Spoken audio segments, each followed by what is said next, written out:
Boa noite, pessoal. Boa noite. Tudo bem? Vou me apresentar um pouquinho, acho que não são todos que me conhecem. Meu nome é Simone Pittner. Eu moro em São Paulo, né? Sou paulista, mas já tenho trafegado aí pelo Brasil com agilidade. Trabalho com agilidade.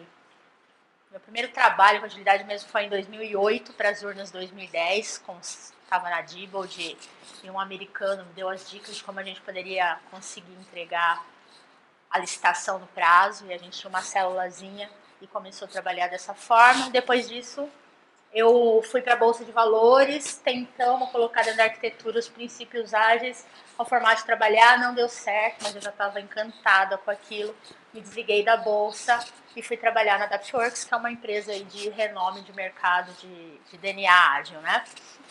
Junto com Magno, até a Adapt ser adquirida pelo Grupo ênfase.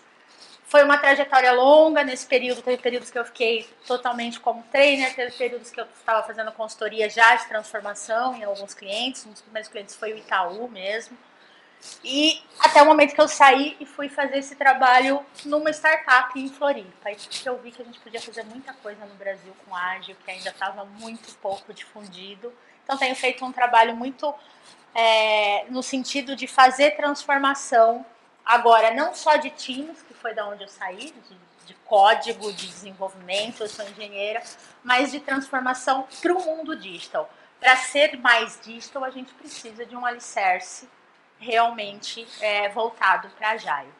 Junto com o trabalho que me sustenta, que é a GFT, que é o que eu faço no dia a dia, eu sou conselheira fiscal da Agile Alliance, né? Atuo na Agile Alliance Brasil também desde 2011, e com esse trabalho de comunidade que me encanta bastante. Então é muito legal estar aqui com vocês, tá bom? E eu queria começar a falar para vocês sobre acabativa, porque digital e ágil precisam de acabativa. Não dá para ter meio aplicativo. Aí a gente vem falando muito de MVP, de entrega parcial, de entrega frequente, e isso tem confundido as pessoas, né? Então, o que é entregar algo acabado e mesmo assim entregar isso frequentemente? Então, o primeiro ponto é comece a terminar. Vamos até o final de alguma coisa. Não é porque é experimental, não é porque é uma hipótese que a gente vai sair fazendo tudo ao mesmo tempo sem terminar nada. Então a gente tem que terminar aquilo que a gente começa. E esse é o princípio ágil que mais é importante. Se a gente não estiver fazendo método nenhum, processo nenhum, mas estiver terminando tudo aquilo que a gente começa, a gente já está sendo ágil, a gente já está sendo agilista no nosso dia a dia. Então, é uma prática que eu uso até com os meus filhos. A minha filha devolve isso hoje em dia, né? Às vezes ela chega da escola e fala, Sara, você tem que jantar, tomar banho, fazer lição. Mãe, uma coisa de cada vez no meu backlog para dar acabativa. Ela tem 10 anos, eu criei um monstro.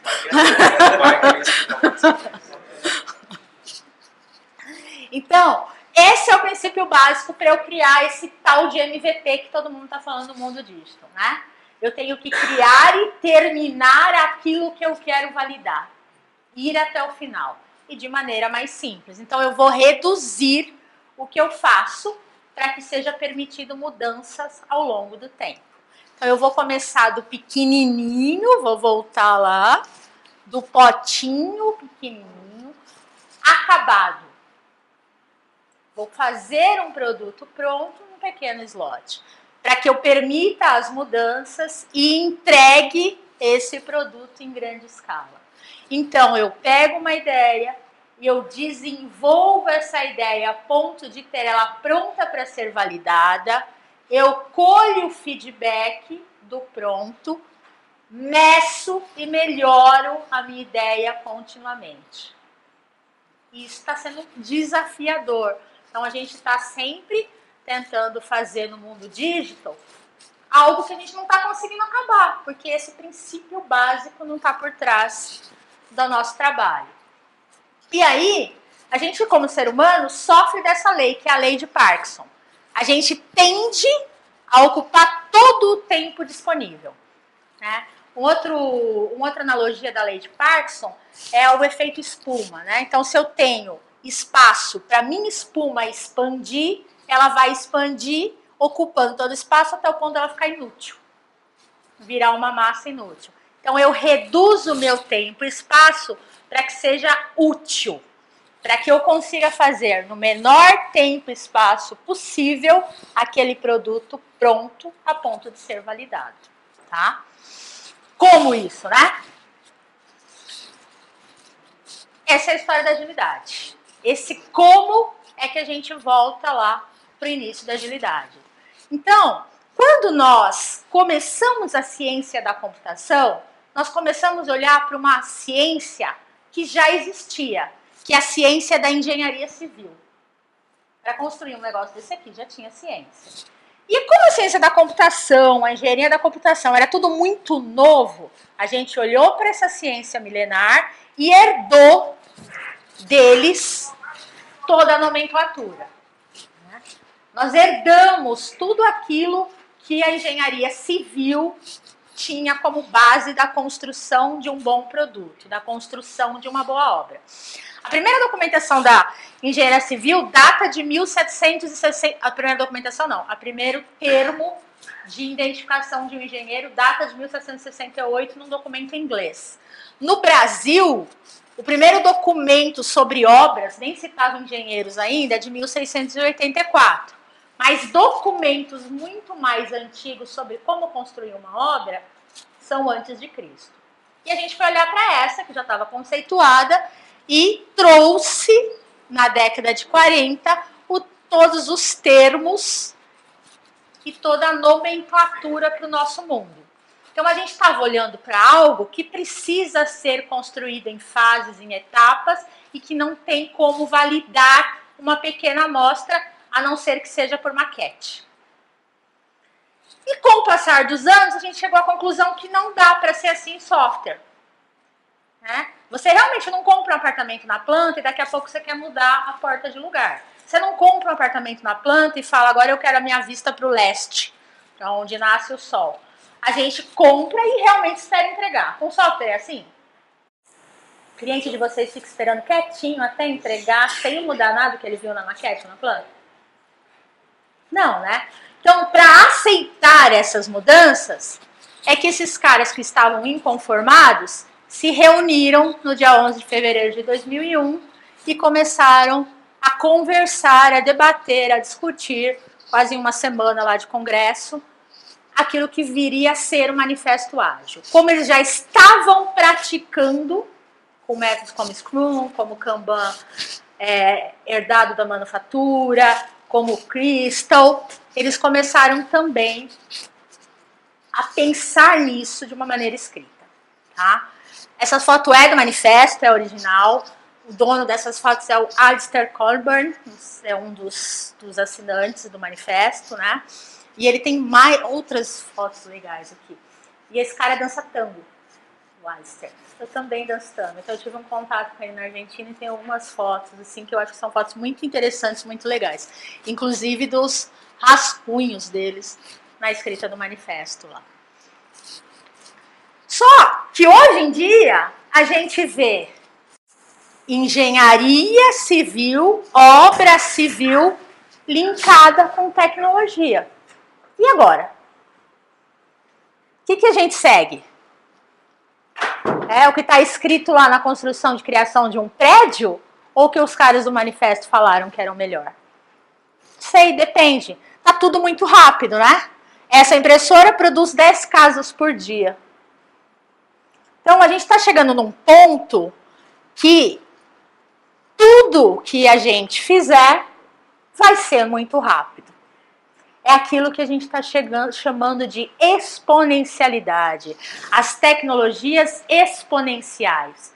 Então, até para a engenharia civil, o fato de se construir em etapas e processos vai acabar sendo insuficiente. Eu vou precisar fazer essa gestão de uma maneira mais eficiente. Porque daqui para frente, a gente só tem velocidade.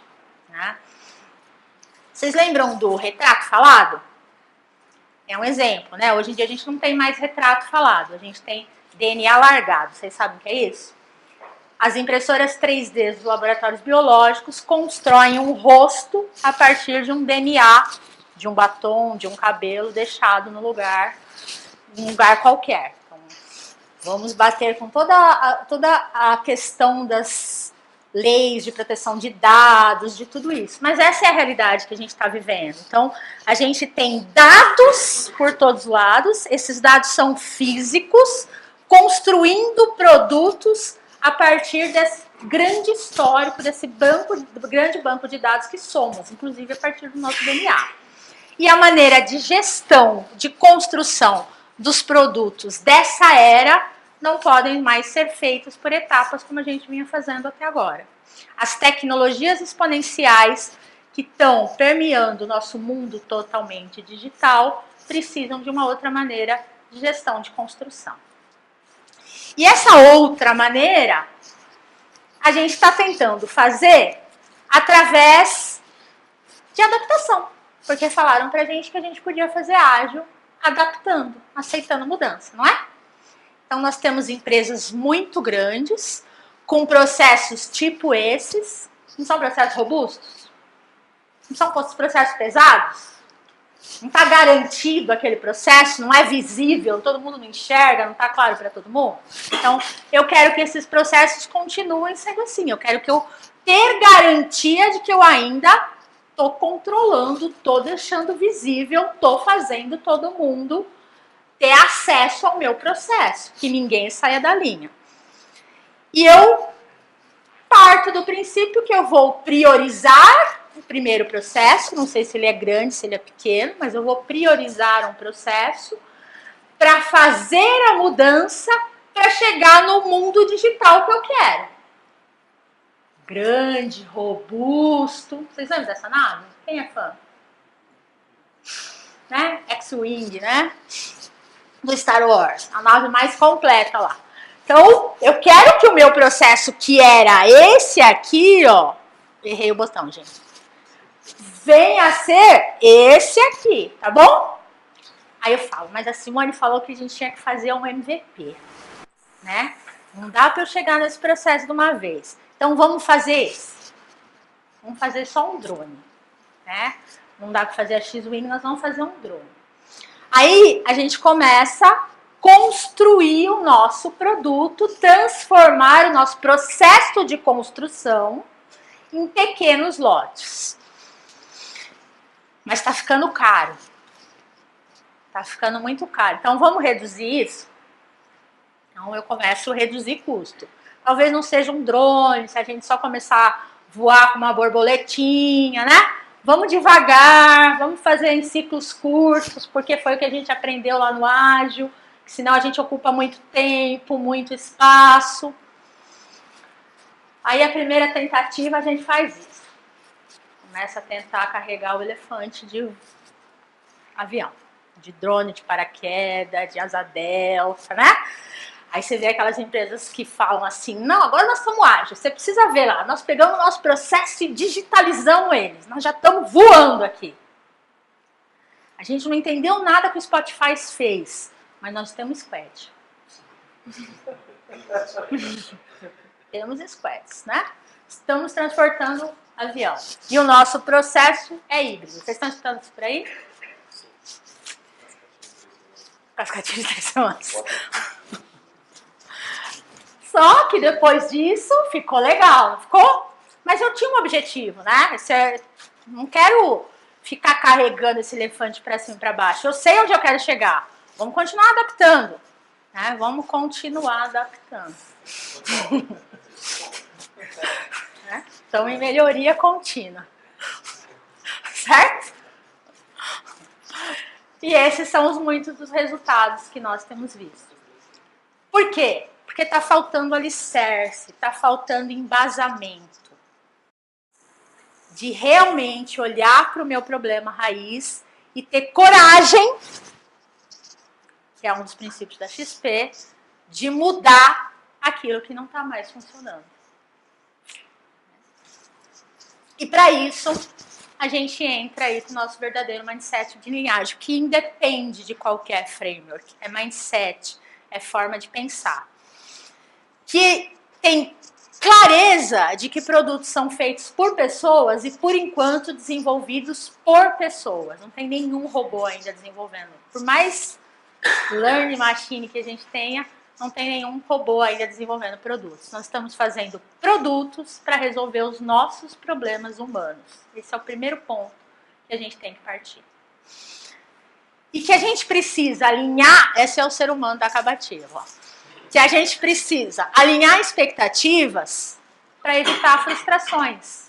Porque a gente não quer digitalizar o mundo assim. Assim não serve, assim está ineficiente. Né? E para isso, a base da agilidade é times multidisciplinares. Porque ninguém mais domina um conhecimento de ponta a ponta. É a troca de conhecimento de pessoas com competências diferentes que vai fazer uma construção de aprendizado mais eficiente. Então, faz sentido ter squads? Muito! Ter squads de DBAs continua não fazendo sentido. É time multidisciplinar. Precisamos de planejamento. Ágil é obcecado por planejamento e risco. Por isso que o Scrum planeja a cada 2 semanas. Por isso que o Kanban fala que a gente tem que ter um gestor de fluxo responsável pela priorização. Por quê? Porque é alguém olhando diariamente para o planejamento. Os ambientes precisam ser seguros. E a Ceci Fernandes, que também é antiga da comunidade, costuma me devolver essa assim. Seguro para quem? Né? Mas precisa ter ambientes seguros. Seguros para garantir a transparência. Para que a gente veja realmente se a gente está indo na direção da X-Wing ou na direção do elefante de asa de borboleta. Esses ambientes seguros geralmente se refletem em pessoas trabalhando juntos em ambientes confortáveis. Ambiente seguro e time multidisciplinar é diferente de war room. Tá bom? Ouça o cliente. A gente não está fazendo produto de ser humano para ser humano? Então, por que a gente resolve ficar surdo, né? Aí virou mantra agora, user-centric, customer-centric. Mas toda vez que você fala de trazer o cliente para dentro da sala, é como se você estivesse colocando o fantasma do Monstros S.A. dentro do quarto lá das crianças, né? Ouvir o cliente é que está fazendo sentido para a gente entregar o produto que satisfaça, que resolva o problema. E como engenheiros de software, cientistas da computação, nós fomos treinados para dar solução. Então, quando a gente pede assim, qual o problema do cliente? Normalmente nós respondemos, falta alguma coisa. Gente, falta não é problema, falta já é solução. Você já está dando a solução. Se eu tirar o falta, eu tenho a solução. Mas qual é o problema de verdade? Ouvir o cliente e investigar qual que é o problema que ele tem. O falta alguma coisa é a nossa tentativa de falar que a gente já sabe como fazer e de que já descobriu o problema dele antes de deixar ele falar. Falta azeite no meu ovo, por isso que ele queimou. Não, seu ovo queimou, seu problema é que queimou, eu não sei se falta azeite, poderia que você faltasse um gerente de fogão, eu não sei. Né? Se eu não investigar, eu não sei realmente qual que é o seu problema. Um mar de escolhas. Nós vamos ter N possibilidades. Quantas tecnologias nós temos por aí que estão se dispondo a digitalizar o mundo? Então, pensar linha Agile é priorizar o tempo todo. Para que eu consiga ter o quê? Qual que foi mesmo a primeira palavra da apresentação? Acabativa. Se eu não priorizo, eu não sei o que eu estou fazendo e eu não acabo. Se eu não acabo, eu não entrego. Se eu não entrego, eu não sou ágil.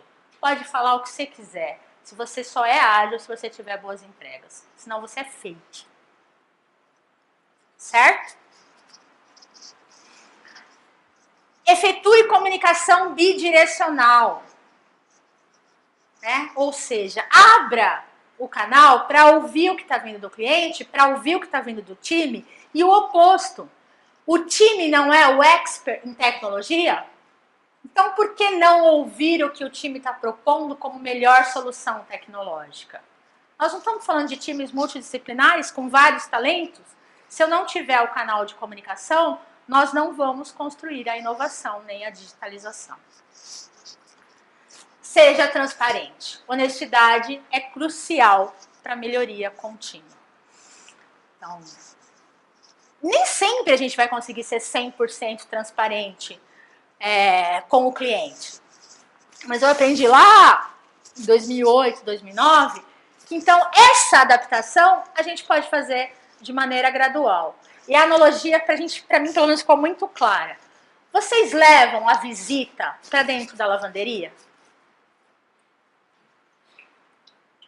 Raramente, a não ser que seja uma visita muito íntima. Então, construa esse tipo de relacionamento com o cliente até o ponto que você consiga ser totalmente transparente. Enquanto o relacionamento não é trust, não é seguro, leve ele até a sala de estar. Ele não vai participar das suas retrospectivas ágeis. A partir do momento que você está desenvolvendo relacionamento de confiança, a partir do momento que esse cliente tem uma relação que te permita levar ele para a lavanderia, o seu grau de transparência também vai aumentando. Porque o que você está criando? Você está criando... que eu ia voltar aqui. Errei tudo, né? Você está criando ambiente seguro, inclusive, para levar o seu cliente junto do seu time. Certo? Contínuo. Isso você só consegue com entrega. Se você não entrega, você está criando desconfiança. A sua próxima entrega vai ser muito mais controlada e monitorada. Você continua não entregando, você está gerando mais desconfiança. Então, é construção de relacionamento de confiança.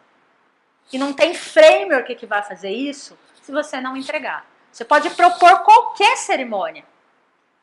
O que seu cliente está esperando mesmo? Entrega, né? Resultado. Não é isso que a gente está medindo? Não é isso o ciclo Lean de origem que a gente está medindo?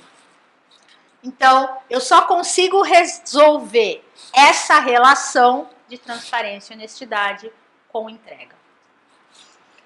Use a criatividade. Muitas vezes, para superar barreiras e impedimentos, a gente precisa usar a criatividade. Um time multidisciplinar tem múltiplas criatividades. Aí entram os frameworks para organizar, aí entram os frameworks para colocar uma disciplina que o excesso de criatividade não acabe me impedindo de fazer boas entregas. Entregue continuamente. Se você está diminuindo o seu período de entrega, você não está favorecendo a lei de Parkinson e você está desenvolvendo relacionamento de confiança. Você está desenvolvendo feedback. E você está medindo continuamente se você está sendo satisfatório naquilo que você propôs a construir. Tá? Os melhores indicadores ainda são métricas e KPIs. Nós não estamos reinventando toda a roda. Muito do mundo de negócio, muito do mundo de processo, a gente continua usando. Né? Então, esses ainda são os meus melhores indicadores. É aquilo que é tangível, é aquilo que a gente consegue mostrar para outros tipos de profissionais que não só de tecnologia, que a gente está fazendo alguma coisa diferente. E tudo isso vai ajudando a gente a desenvolver ciclos de aprendizado. Então, a cada entrega, a cada mensuração, a cada pequeno ciclo desse, eu desenvolvo confiança, relacionamento e aprendizado para todos os envolvidos. Sobre o produto, sobre o relacionamento entre as pessoas, sobre o relacionamento do time com o cliente, sobre novas tecnologias, sobre inovação, sobre os processos que estão sendo aplicados. Então, é aprendizado em escala continuamente. É a base do ágil. E sim, usem post-its.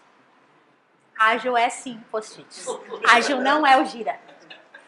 Tá bom? Então, onde eu vou, eu sempre tenho post-its na mochila. Usem post-its, por quê? Porque é a comunicação não digital que a gente precisa resgatar para construir o digital. Né?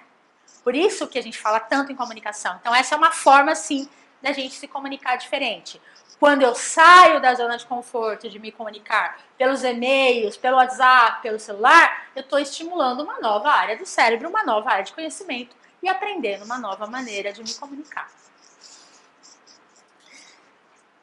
Como é que a gente entrega isso? Então eu resolvi trazer uma citação de entrega do SAFe, que é um framework de escala, até ficou maiúsculo ali, mas que foi de um diretor aí de Client Digital Experience de uma seguradora, né? Os caras são do mundo financeiro, de uma seguradora, e ele falou que eles foram desafiados muitas vezes a mudar a plataforma de CRM deles. Mas só depois que eles colocaram ágil em escala, com o SAFe, que é um dos frameworks de escala, eles conseguiram reduzir essa quantidade de dinheiro, 12 milhões de dólares de esforço, e anteciparam em 1 ano e meio a entrega original do CRM que eles queriam construir.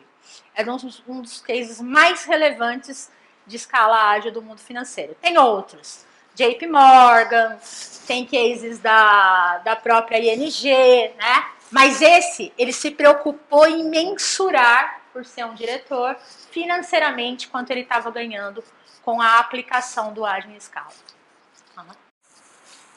Então, construir o mundo digital com ágil é isso. É pegar esses princípios, que não me importam se é esse framework ou qualquer um outro, mas pegar esses princípios em raiz e chegar em resultados tangíveis. Isso não é um elefante com uma orelha de asa de borboleta. Né? Isso foi o resultado. E aí a gente vai chegar no ser humano 2.0 de verdade. Que até vai falar com a borboleta. Se vocês tiverem dúvidas, estou à disposição. Era o que eu tinha para falar para vocês hoje.